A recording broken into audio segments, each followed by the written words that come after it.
market that we've begun demo on, which was the Wrenches space that they've been in that for over 100 years.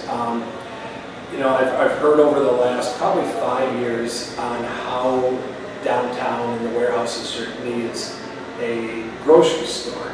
You know, this isn't going to replace a grocery store, but what it will do is will be a market that, just like our parents did back in the day, you'd walk to the market and get your meat and your cheese or your bread or whatever, that kind of stuff.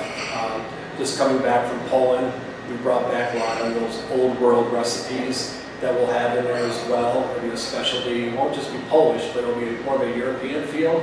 Some great breads, homemade breads that we'll bake daily in there, pastries, and you can get a steak or chicken or fish, and you know, it's produce and flowers and all that kind of stuff. So those specialty items, you won't find toothpaste in it, or you won't find cigarettes, but you'll find the specialty things that one needs and can take back to their condo or apartment, or even if they want to come from the suburbs. You know, we would love that to happen too. And so that's 2015. This year is really our goal. Late summer, early fall to have that open. So I've seen in 10 years where we were and where we're at now, and the future is just exciting to even imagine what's going to happen and what I can envision. And I travel a lot just to really get a feel of other places and what do they have that Toledo needs. I can really see the warehouse district being that, like Cleveland East 4th Street or that area down there around their arena, what they've done. It's exciting. It's exciting. And what's great now is now all those naysayers that said to me back in the day, you know, are you crazy? Now they're coming in here, and I'm like, hey, what are you doing? We're looking, maybe we're looking around. I'm like, really? Don't you remember 10 years ago what you said? So it's great now, and it's just a great feeling. I expect to see in 2020, I think also an increase in density, but of a different kind, that as developments continue, we're starting to see ourselves that available places are drying up, that everything is being turned into something, and it's not going to be long before, you know, as the projects continue, we're eventually going to have to start looking at new construction that we can't go into. You can't just walk down the street and find empty buildings anymore, and before long we're going to start to see parking lots that are going to, you know, have vertical developments going on. Yeah, I'm very optimistic about the progress going on in the warehouse district, and that I would expect over the next few years a wider variety of living options. We've seen a lot of call for higher end apartments. There definitely seems to be room in this market for, as the Lorenzens did with the townhouse style. I would expect to see a lot more of that going on, and hopefully by 2020 we'll see the grocery store that everybody's been keeping their fingers crossed for. I think you're going to see actually some new construction on some parking lots that had existing buildings on it. I think that's actually going to happen. I think you may actually even see new construction residential, which is really a tipping point for any development.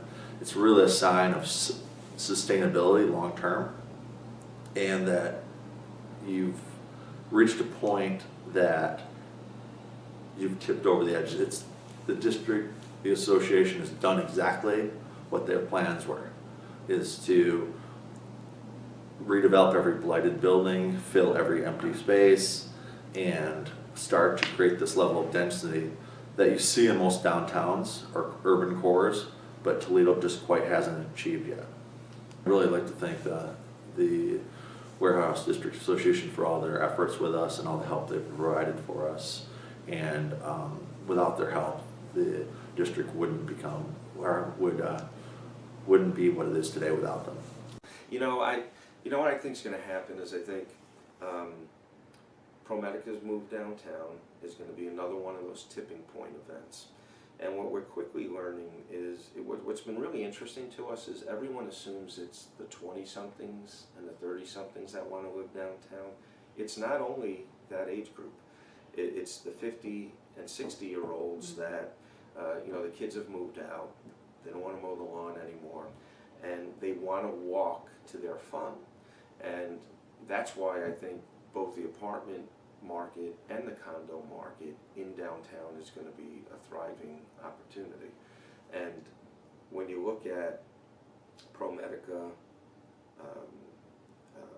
Manor Care, Owens Corning, all of the banks, these are all the types of folks that will want to walk to work. Even in our building, we have a whole bunch of 20 and 30-year-olds that walk to work every day. So I see nothing but upside, and I think it's going to be pretty significant.